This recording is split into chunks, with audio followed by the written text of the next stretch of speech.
Nous avons toujours entendu dire que la liberté est synonyme de choix, que nous sommes libres parce que nous pouvons penser, décider et croire ce que nous voulons. Et si cette liberté n'était qu'une illusion soigneusement construite? Et si les pensées qui peuplent votre esprit, les émotions qui agitent votre cœur et même les désirs qui vous animent n'avaient jamais vraiment été les vôtres? Depuis des siècles, les mystiques préviennent que l'ignorance n'est pas seulement une cécité, mais une force active qui maintient l'humanité endormie. Ils parlaient des archontes, entités symboliques de l'illusion, maîtres de la tromperie, qui tissent des schémas de pensée comme des toiles invisibles, vous faisant croire que la prison est le paradis et que les chaînes sont votre propre reflet. Cependant, il existe une vérité enfouie dans le temps, suffisamment tranchante pour trancher l'illusion et briser l'inversion de la réalité. Les archontes ne sont pas des dieux. Ce sont des distorsions de perception. Leur plus grand pouvoir réside dans le fait de vous garder partiellement conscient, mais leur plus grande peur est qu'un jour vous voyez non seulement ce qu'ils représentent, mais aussi qui vous êtes réellement. Les gnostiques, ces premiers chercheurs de la connaissance divine, ont découvert quelque chose d'extraordinaire. L'âme humaine porte une fréquence divine que les archontes ne pourraient jamais imiter, une étincelle de lumière pure et incréée. Cachée dans leur enseignement se trouvait une méthode, un chemin sacré de perception capable de dissoudre complètement le pouvoir des archontes. Il ne s'agissait pas d'adoration ou de croyance, mais d'éveiller la conscience en vous, de vous souvenir de ce que vous êtes vraiment au-delà de l'hypnose illusoire du monde.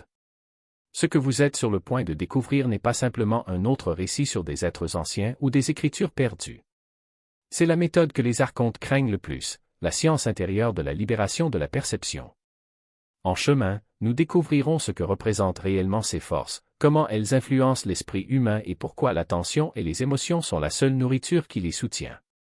Nous plongerons également dans des textes gnostiques oubliés, qui révèlent comment voir à travers l'illusion des archontes et comment cette prise de conscience même devient l'acte ultime de libération spirituelle. En fin de compte, vous comprendrez non seulement pourquoi cette connaissance a été cachée, mais vous serez également témoin de ce qui se passe lorsque l'illusion se brise et que la lumière intérieure s'éveille enfin. Pour vraiment comprendre la méthode que les archontes craignent le plus, nous devons remonter le temps, avant que les religions, les dogmes et l'histoire ne soient réécrits pour dissimuler des vérités plus profondes. L'histoire commence dans les premiers siècles après Jésus-Christ, lorsque de petits groupes de chercheurs se réunissaient dans des grottes et des monastères secrets du désert, loin de l'ordre religieux de l'époque. Ils se faisaient appeler gnosticois, ceux qui savent. Leur savoir ne venait pas de prêtres ou de rois, mais de quelque chose qu'ils portaient déjà en eux, un souvenir. Pour eux, le monde matériel n'était pas la vérité ultime, mais un reflet déformé, une ombre projetée par un créateur imparfait connu sous le nom de Démiurge ou Yaldabaoth. Cet être et les forces qui le servaient, les archontes, n'étaient pas des destructeurs suprêmes, mais des imposteurs cosmiques. Ils prétendaient être des dieux, convainquant les âmes que le monde des limitations, de la souffrance et de la peur était la seule réalité possible. Pour les gnostiques, l'univers était un grand drame entre les royaumes supérieurs de lumière et le monde contrefait de l'illusion. L'humanité était prise au milieu, d'origine divine mais endormie dans un rêve façonné par des puissances inférieures. Dans l'Évangile de Marie, le Sauveur dit à ses disciples que la matière engendre une passion sans précédent, une fièvre qui surgit lorsque l'âme oublie son origine. Les archontes, ces architectes de la distraction, amplifient cette passion, tissant le désir et la peur dans une toile si subtile que même les fils se confondent avec la réalité. Cependant, la voix du Sauveur brise l'illusion avec un seul commandement, soyez courageux. Car le courage, disait-il, est l'encre de l'âme au milieu des tempêtes de la matière. Mais ici, l'histoire devient dangereuse, c'est pourquoi elle a été réduite au silence. Les gnostiques n'enseignaient pas la foi aveugle et ne prêchaient pas non plus l'obéissance aux autorités extérieures. Ils enseignaient la révélation directe. Ils affirmaient qu'en chaque personne brûlait un fragment de la source divine, ce qu'ils appelaient l'étincelle divine. Réveiller cette étincelle, c'est dissoudre l'influence des archontes, car, en se souvenant de son origine dans la lumière, l'illusion perd son pouvoir. Imaginez ce que cela signifiait, si chaque être humain portait un lien incorruptible avec le divin, aucun prêtre, empereur ou institution ne pourrait dicter son chemin vers Dieu. Cette idée simple était la raison pour laquelle cette connaissance a été supprimée. Les manuscrits furent cachés, les enseignants persécutés et réduits au silence et, au IVe siècle, la voie gnostique disparut presque de l'histoire. Mais pas complètement. En 1945, dans les sables de Nag Hammadi, en Égypte, une jarre scellée fut découverte. À l'intérieur, une bibliothèque enfouie depuis 1600 ans. Parmi des textes tels que l'Évangile de Thomas, les apocryphes de Jean et la Sophie de Jésus-Christ, se trouvaient des fragments d'une carte cosmique, un guide pour transcender l'illusion des archontes. Ils ont décrit comment ces forces se nourrissent de la confusion et de la peur humaine, comment elles reflètent les pensées et les émotions pour nous distraire, et ils ont révélé une méthode pour les surmonter, non pas en les combattant, mais simplement en se souvenant. Pas un souvenir ordinaire, mais une reconnaissance mystique, une soudaine connaissance intérieure qui perce le voile du mensonge et vous reconnecte à la source. Avez-vous déjà vécu ces moments où vous entendez quelque chose et, sans savoir pourquoi, vous sentez au fond que c'est vrai? C'est la connaissance intérieure, ce que les gnostiques appelaient l'éveil de l'étincelle intérieure. Et cet éveil est ce que les archontes craignent le plus, car à l'instant où vous voyez vraiment, non seulement la structure de la tromperie se dissout, mais toute votre perception de la réalité se transforme. Si les archontes craignent quelque chose, ce n'est pas les armes, les rituels ou les rébellions, mais la clarté d'un instant. Parce que la clarté ne brûle pas seulement vos ombres, elle dissipe également le brouillard qui obscurcit votre propre vision. Selon les gnostiques, les archontes ne sont pas des monstres physiques cachés dans un coin de l'univers. Ce sont des distorsions de la conscience, des échos nés lorsque la lumière divine est entrée dans le royaume de la matière et s'est fragmentée. Ils existent dans les couches invisibles de la pensée, de l'émotion et de l'énergie et, en tant que reflets sans substance, ils ne peuvent exister par eux-mêmes. Ils dépendent d'une conscience qui a oublié sa propre nature. Qu'est-ce qui les soutient? Votre attention, votre peur, vos réactions inconscientes face à l'illusion. Les archontes manipulent par imitation. Ils copient la réalité, mais il leur manque le souffle créateur du divin. Ce sont des imitateurs, maîtres de la contrefaçon de lumière. Lorsque vous ressentez le poids de la peur, de la colère, du jugement ou du désespoir, ce n'est pas toujours vous qui le ressentez. C'est le courant archontique qui tire les fils du psychisme, puisant sa force dans la réaction qu'il provoque. Il chuchote à travers les croyances collectives, à travers les médias, à travers les systèmes, à travers des conflits sans fin. L'Évangile de Marie décrit cela comme le royaume de la chair, un monde où les forces illusoires alimentent le désir et la confusion jusqu'à ce que l'âme oublie sa propre lumière. Ces forces ne sont pas aléatoires. Ce sont des distorsions délibérées, reflets de l'imitation archontique de la création. Ils portent des masques d'autorité et de certitude, déguisant les limites en logique et en vérité absolue. L'énergie qui alimentait auparavant l'illusion. La pensée perd de sa force, non pas parce qu'on la combat, mais parce qu'elle cesse d'être un ennemi et devient juste un phénomène passager, comme un nuage qui traverse le ciel. Les archontes dépendent de votre fusion avec ce qui surgit dans l'esprit de votre conviction que vous êtes peur, colère, doute.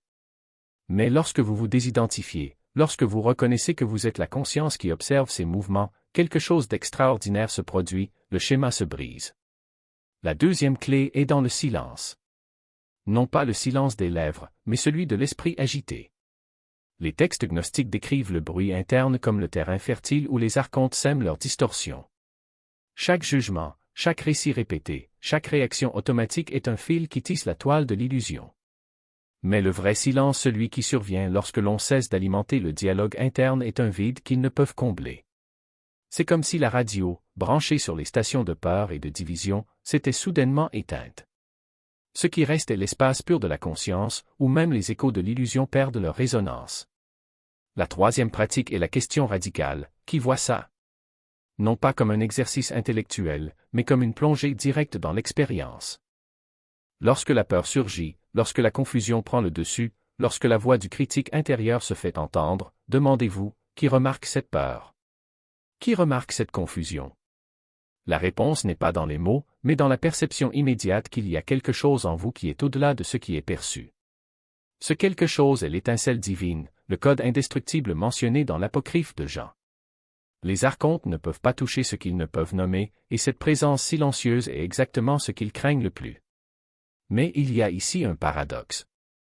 Les archontes ne sont pas vaincus par l'effort, mais par l'abandon non pas à l'illusion, mais à la vérité de leur propre nature. C'est comme si, au lieu de lutter contre les vagues de l'océan, vous vous souveniez que vous êtes l'océan.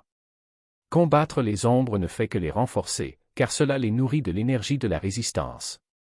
L'acceptation profonde non pas comme résignation, mais comme reconnaissance dissout l'illusion sans laisser de traces. Les gnostiques appelaient cela « gnose négative », ce n'est pas ce que vous savez, mais ce que vous cessez de croire qui vous libère.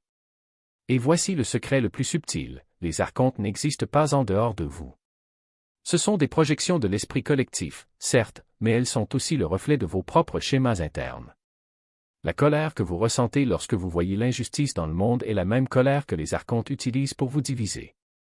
La peur qui surgit face à l'incertitude est la même peur qu'elle amplifie pour vous maintenir paralysé. Lorsque vous transformez ces schémas en vous, lorsque vous cessez d'y réagir comme s'ils étaient réels, vous affaiblissez le réseau tout entier. C'est comme si chaque personne qui s'éveille était un fil tiré du tissu de l'illusion et que le tissu commençait à se défaire. Les textes anciens parlent d'une époque où l'humanité se souviendra pleinement de son origine divine. Non pas comme un événement futur, mais comme un éveil progressif, une vague de conscience qui se propage d'individu à individu. Chaque fois que quelqu'un reconnaît sa vraie nature, les archontes perdent un peu plus de leur pouvoir. Ils ne sont pas détruits, mais révélés tels qu'ils ont toujours été, des ombres projetées par la lumière de la conscience lorsqu'elle s'oublie. Par conséquent, la pratique gnostique n'est pas une voie d'accumulation, mais de soustraction. Il ne s'agit pas d'acquérir plus de connaissances, plus de techniques, plus de croyances, mais d'éliminer les couches d'illusions qui recouvrent ce qui existe déjà. La lumière n'a pas besoin d'être créée, il faut juste qu'il soit reconnu. Et cette reconnaissance n'est pas un acte de foi, mais une perception directe. Lorsque vous regardez à l'intérieur et voyez que quelque chose en vous a toujours su cela, qui n'a jamais été touché par la peur ou la confusion, vous touchez le cœur de la gnose. Les archontes ne sont donc pas un ennemi à vaincre, mais un miroir à comprendre. Ils montrent où vous êtes encore identifié, où vous croyez encore à la séparation. Chaque fois que vous y réagissez, vous renforcez l'illusion. Chaque fois que vous les observez sans vous emporter, vous les dissolvez. Pas avec violence, mais avec le calme de quelqu'un qui sait que l'obscurité n'a pas de substance propre. Ainsi, l'éveil n'est pas une évasion du monde, mais une nouvelle façon de l'habiter. Les systèmes, les récits, les conflits continuent d'exister, mais vous n'en êtes plus prisonnier. Vous devenez un observateur conscient, quelqu'un qui voit à travers les masques sans se laisser tromper. Les archontes peuvent continuer à chuchoter, mais leurs paroles perdent leur pouvoir lorsqu'elles ne parviennent pas à raisonner. Et lorsque cela se produit, quelque chose d'extraordinaire se révèle, le monde n'est plus un lieu de peur, mais une scène où la lumière de la conscience peut briller sans entrave. La dernière question n'est donc pas « comment vaincre les archontes », mais « comment puis-je me souvenir de qui je suis ?» Parce qu'au fond, la réponse a toujours été en vous. Non pas comme une idée, mais comme une présence vivante, attendant d'être reconnue. Et quand cela arrive, les archontes n'ont nulle part où se cacher. Ils deviennent ce qu'ils ont toujours été, juste des ombres dans la lumière. L'énergie qui entretenait autrefois l'illusion se dissipe. Ils se nourrissent de réactions inconscientes, mais la conscience coupe le fil qui les maintient en vie. Les paroles du Sauveur à Marie résonnent ici, soyez courageux face aux différentes formes de la nature. Le courage, en ce sens, n'est pas un défi. C'est une clarté fermement ancrée. Être courageux, du point de vue gnostique, c'est faire face à toutes les ombres de la pensée et dire « Tu n'as aucun pouvoir, sauf celui que je te donne ». Lorsque la peur du temps surgit, essayez ceci, faites une pause. Sentez où il vit dans votre corps. N'y résistez pas, illuminez-le. Dites intérieurement « Je vous vois ». Juste ça. Une simple phrase qui dissout l'illusion plus vite que n'importe quelle prière de résistance. Car lorsque l'on regarde directement la peur sans se laisser engloutir par elle, l'illusion se brise, la distorsion s'effondre. Les gnostiques appelaient cela se souvenir de la lumière. Il ne s'agit pas de s'échapper du monde, mais de s'y réveiller. Lorsque vous affrontez les ténèbres avec pleine conscience, vous transformez le champ de bataille en sanctuaire. Vous commencez à réaliser quelque chose d'extraordinaire, tout même votre douleur, votre confusion, votre ombre peut devenir une porte vers la source. Chaque émotion devient un carburant sacré pour l'éveil. Tout au long de la journée, remarquez les moments subtils où vous perdez votre présence. Quand la colère vous envahit, quand la distraction vous entraîne, quand vous vous oubliez dans le bruit. Chacun de ces instants est un signe. Un flash qui dit « de l'énergie est gaspillée ici ». Ne le jugez pas, utilisez-le. Retour au calme. Retournez à la lumière. C'est le véritable rituel gnostique. Pas de temple, pas d'encens, pas de rituels élaborés. L'autel n'est pas dans une église. C'est sur votre conscience. La prière est votre attention. Et de cette conscience découle une puissance inébranlable, la compassion.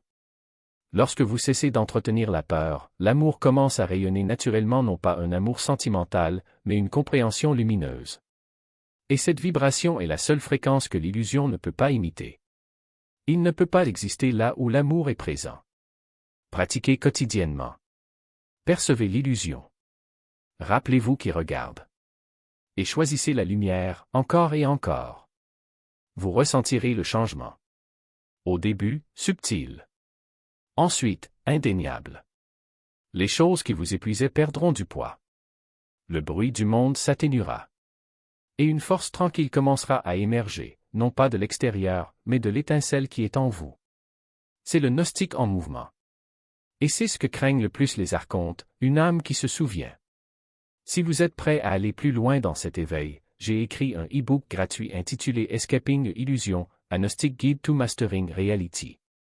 Vous y trouverez des méthodes plus profondes pour voir au-delà des illusions et retrouver votre lumière intérieure. Le téléchargement est gratuit. Le lien est dans la description. Les archontes n'ont jamais été des dieux.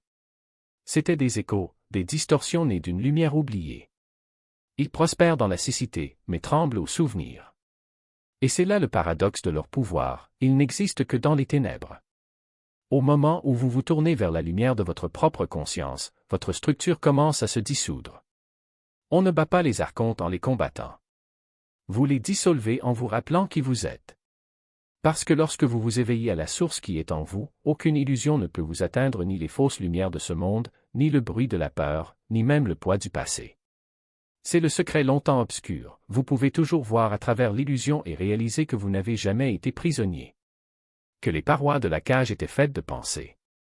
Et la clé a toujours été l'attention. Chaque fois que vous choisissez la conscience plutôt que la réaction, la vérité plutôt que la confusion, le calme plutôt que la peur, vous réaffirmez votre héritage divin. C'est la révolution gnostique, non pas une guerre d'épée, mais une montée silencieuse de la conscience. Vous ne vous en rendez peut-être pas compte, mais à chaque instant où vous vous réveillez dans le rêve, l'illusion collective s'affaiblit. Une étincelle qui se souvient allume la lumière pour l'ensemble. Et c'est ce qui les dérange le plus, la réaction en chaîne de la mémoire. Alors ce soir, avant de vous coucher, essayez ceci, fermez les yeux, respirez et dites-vous, je me souviens de la lumière. Ressentez-le derrière vos pensées, sous vos émotions, silencieux, éternel, inébranlable. C'est la partie de vous que rien d'extérieur ne peut atteindre. C'est cette étincelle divine que les gnostiques cherchaient à préserver. Les archontes voulaient qu'ils soient distraits, effrayés et divisés. Mais maintenant vous voyez le modèle. Et la conscience y met fin. Vous venez de faire le premier pas vers la mémoire de ce que les gnostiques appelaient le plérôme, la plénitude, le royaume au-delà de l'illusion. Et une fois que vous commencez à percevoir son influence, vous ne pourrez plus vous rendormir. Si quelque chose dans cette vidéo vous a interpellé, partagez vos réflexions dans les commentaires. Chaque aperçu ajoute de la lumière à l'ensemble. N'oubliez pas d'aimer et de vous abonner à Holo Gnostico, alors que nous explorons chaque semaine des enseignements oubliés, des textes sacrés et des chemins intérieurs qui mènent au-delà de l'illusion. Parce que la vérité ne se trouve pas. C'est quelque chose qui s'éveille en vous. Et lorsque cela se produit, vous n'aurez pas besoin de logique ou d'explication.